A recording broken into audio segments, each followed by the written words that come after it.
with his disciples to sit here a while and go over there. And he said, I'm going to go over here and pray while you sit here.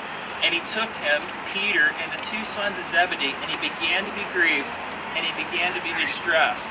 Verse 38, he picks up and says this, Then he said to them, My soul is deeply grieved to the point of death.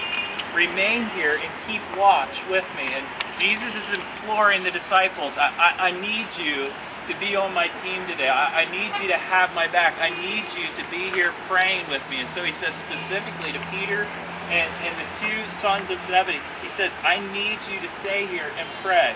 And when he says that, he went a little bit beyond them and he fell on his face and he prayed. And we see Jesus falling on his face, prostrate before God.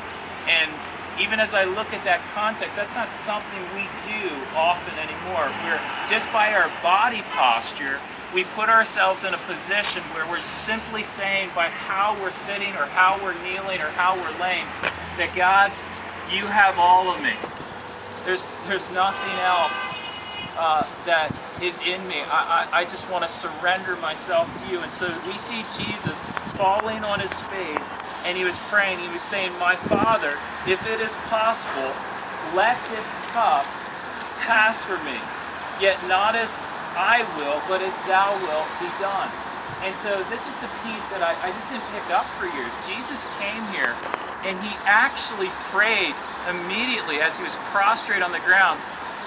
He's praying to God the Father that sent him here to be the representation on this planet to mankind of the gospel. He was saying, let this cup pass.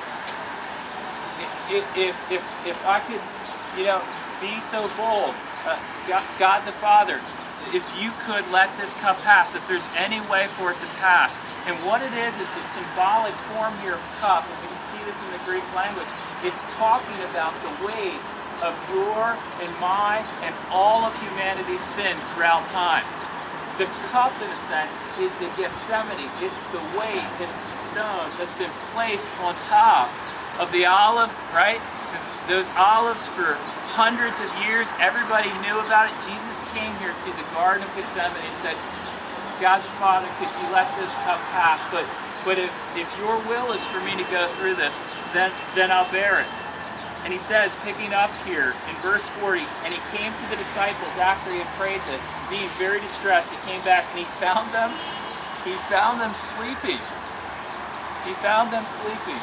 He said to Peter, so you men could not keep watch with me 1 hour. Now, Jesus is bearing the weight of all the sin of all of mankind. He's starting to feel this pressure, and he's here, and he's asking the disciples to stand with him, and they're not far from him, but man, they're falling asleep. Like they're not engaged in the battle. They haven't even entered into it. They're falling asleep. And so he said, so you men could not keep watch with me for even 1 hour? I just asked for a little support for 1 hour. Keep watching and praying that you may not enter into temptation, Jesus said again. The spirit is willing, but the flesh is weak. And it says he went away again a second time and prayed, saying, My Father, if this cannot pass away unless I drink it, thy will be done. And again he came and found them sleeping, for their eyes were heavy. He came back a second time, and they were again sleeping. It says this in verse 44, and he left them again and went away and prayed a third time, saying the same thing once more. And again, they pressed the olives 3 times.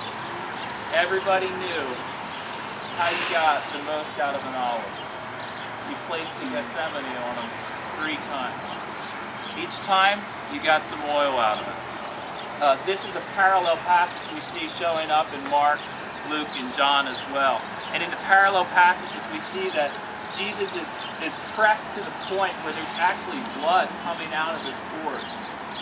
We understand very specifically that throughout time when there's heavy stress, and even physicians will say this today, that there is a condition where when somebody is so stressed and there's so much weight on them, that it is possible for blood to come out of their pores, and we see this happening with Jesus.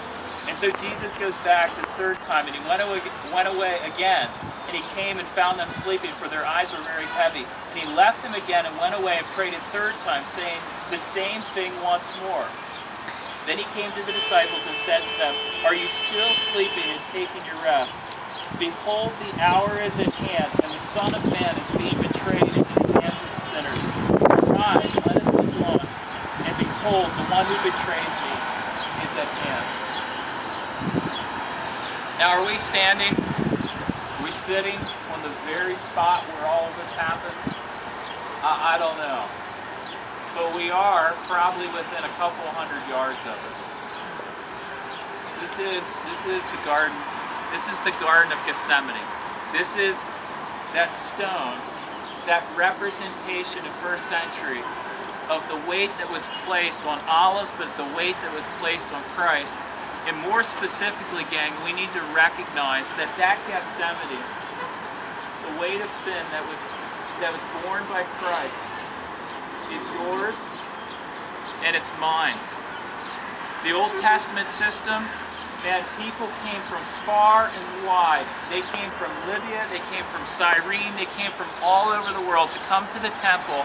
They'd bring their best, they'd bring the best calf, they would bring their whole family, and often once, maybe twice a year, they would come to the temple. They would come from hundreds of miles away so that they could go up to the temple, right, being placed just back here near the Dome of the Rock, and they would take that sacrifice into the priest so that that animal would be cut from literally ear to ear, their throat. The blood would drain out, and the whole family would watch the sacrifice for their sins. It brings reality that there has to be a price paid for the choices we make.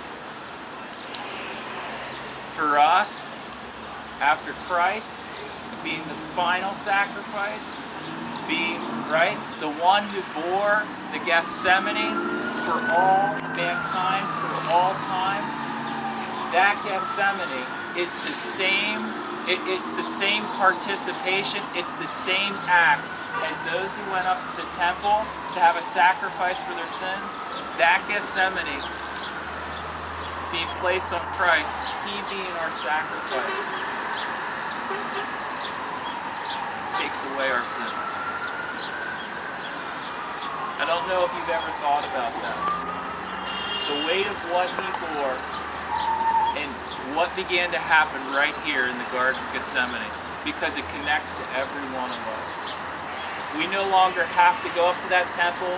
We no longer have to bring a calf up there. We no longer have to bring an animal to be sacrificed, because Christ bore the weight and the sacrifice for each one of us.